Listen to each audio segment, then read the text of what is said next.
चल रही हैं। ये मैं आज आपके सामने इसलिए लाना चाहता हूं कि एक तो पहले सबको कौम को पता चले कि हमारे 5 साल में हमने इनके ऊपर कोई करप्शन के केसेस नहीं किए, स्वाय एफआईए का केस था। एफआईए का जो 16 अरब जो मकसूद चपड़ासी के नाम पे इन्होंने नौकरों के नाम पे पैसे लिए थे, उसके अलावा सारे इनके करप्शन के केसेस इनके अपने दौरों में शुरू हुए थे। जो पहले एनआरओ 1 से साफ हुआ, ये सारे केसेस 2008 और 18 के बीच में थे, हमारे दौर में नहीं थे। हमारा सिर्फ इनको ये गिला था कि जिस तरह इन दोनों ने एक दूसरे को मुकमुका करके करप्शन खत्म की थी केसेस अपने, ये हमें भी प्रेशर कर रहे थे कि इनको एनआरओ दे दो। ये गिला था इनका।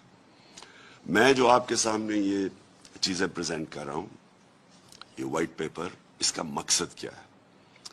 इसका मकसद ये है कि अब ये कौम से दूसरा बड़ा जुल्म होने जा रहा है। एनआरओ 1 ने हमारे साथ क्या किया, अब ये जो एनआरओ 2 है, ये जो अब आके अपने सारे करप्शन के केसेस खत्म करेंगे, जो शुरू हो गया काम, मैं इसलिए आपके सामने ये व्हाइट पेपर आज प्रेजेंट कर रहा हूं। और ये व्हाइट पेपर में याद रखें कि सारे केसेस इनके पुराने 2008 और 18 के बीच में, हमारे दौर के नहीं है, स्वाय एफआईए का केस। और सेकेंडली, इन्होंने अभी से काम शुरू कर दिया है इसको खत्म करने के लिए। मुल्क की फिक्र नहीं है, महंगाई बढ़ती जा रही है, लोड शेडिंग से लोगों के हालात आज देखें, लेकिन इनका असल इंटरेस्ट ये था कि ये अब एनआरओ 2 अपने आप को करप्शन के केसेस खत्म करें। मैं आपके सामने ये करप्शन केसेस रखता हूं। इनका जो 3 केसेस के फैसले हो चुके हैं, वो 3 केसेस थे इनके, जो वो केस क्या थे वो मैं जरा पहले आपको सबको बता दूं। वो था, इनकी बदकिस्मती क्या हुई कि इंकशाफ हो गया पैनामा पेपर्स के अंदर। पैनामा पेपर्स ऐसे थे कि किसी ने उनको जो ऑफशोर अकाउंट्स थे उन्होंने उनका इंकशाफ कर दिया, जिस तरह विकीलीक्स थी। उन पेपर्स जब कब इंकशाफ हुआ तो पता चला कि 4 महंगी, लंदन के सबसे महंगे इलाके मेफेयर में 4 अपार्टमेंट्स मरियम सफ्तर के नाम पे थी। ये पैनामा के जो पेपर्स का इंकशाफ इनको, शरीफ खानदान को पहली दफा हिट किया। पहली दफा इनको बताना पड़ा, जो कि अपार्टमेंट्स इन्होंने तकरीबन 20 साल पहले खरीदी थी, पहली दफा इनको कौम को बताना पड़ा कि हाँ ये हमारी अपार्टमेंट्स हैं, क्योंकि इंकशाफ हो चुका, बैरूनी एक इंटरनेशनल इंकशाफ हो चुका, मजबूरी में इनको मानना पड़ा। उसके ऊपर सबको पता है कि पहले सुप्रीम कोर्ट में केस चला, फिर जेआईटी बनी, फिर सुप्रीम कोर्ट ने फैसला किया, तो इसमें सजा हो चुकी है। नवाज शरीफ को सजा हो गई है 1.5 अरब रुपए की, 25 मिलियन डॉलर्स की और 8 मिलियन पाउंड्स का फाइन हो चुका है इसको।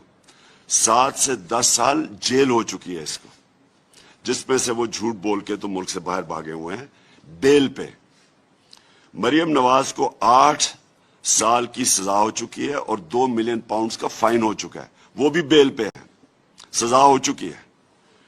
और इनके जो 2 बेटे हैं, हसन और हुसैन, वो मुल्क से इनके दौर में फरार हुए, हमारे दौर में नहीं, ये इनके दौर में ये फरार हुए मुल्क से। और ये मैं आपको आज बता दूं कि जब इनसे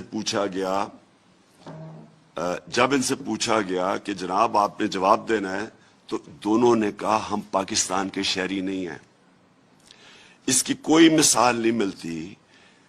कोई आप इर्द गिर्द सारे मुल्कों में, हिंदुस्तान देख लें कि कहीं देख लें, कोई डेवलप्ड मुल्क में देख लें कि एक मुल्क का 3 दफा प्राइम मिनिस्टर, उसकी अरबों रुपए की प्रॉपर्टीज लंदन में, उनकी बिजनेसेस बाहर, और वो कहते हैं कि हाँ, उनके बेटे कहते हैं हम पाकिस्तान के शहरी नहीं। और ये जो एफिन्स हैं, ये याद रखें, ये वो है जो पैनामा में इंकशाफ हुआ है। बाकी जो इसके बेटे का एक 1 हाइड पार्क में वो तकरीबन 9 अरब रुपए का जो प्रॉपर्टी है, ये इसके अंदर शामिल नहीं है, ये इंक्वायरीज में शामिल नहीं है।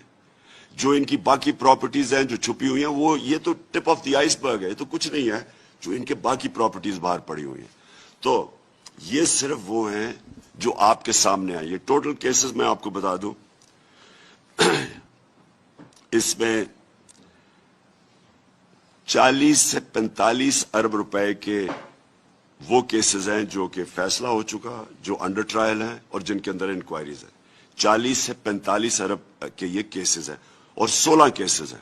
تو میں صرف تھوڑوں کی آپ کے سامنے تفصیل رکھتا ہوں تاکہ آپ کو پتا چلے کہ یہ جو اب آئے ہیں اس ملک کے اوپر, جو ہمارے اوپر مسلط کیے گئے ہیں, یہ وہ لوگ ہیں کون. یہ وہ خاندان ہے جس نے 30 سال سے ملک کو لوٹ رہا ہے. اور یہ اب ذرا ان کے تھوڑا تھوڑا سیمپلنگ دیتا ہوں کیسز کے. ان کے اوپر سب سے پہلے تو جو, اور یہ صرف یہ کیسز ہمارے دور کے ہیں, 16 ارب روپے کے ایف آئی اے کے اندر کیسز ہیں. اور وہ کیسز ہیں کیا, وہ انہوں نے رمضان شوگر, یہ شہباز شریف کے کیس ہیں, انہوں نے اپنے نوکروں کے نام پہ پیسہ لیا 16 ارب روپیہ, جس میں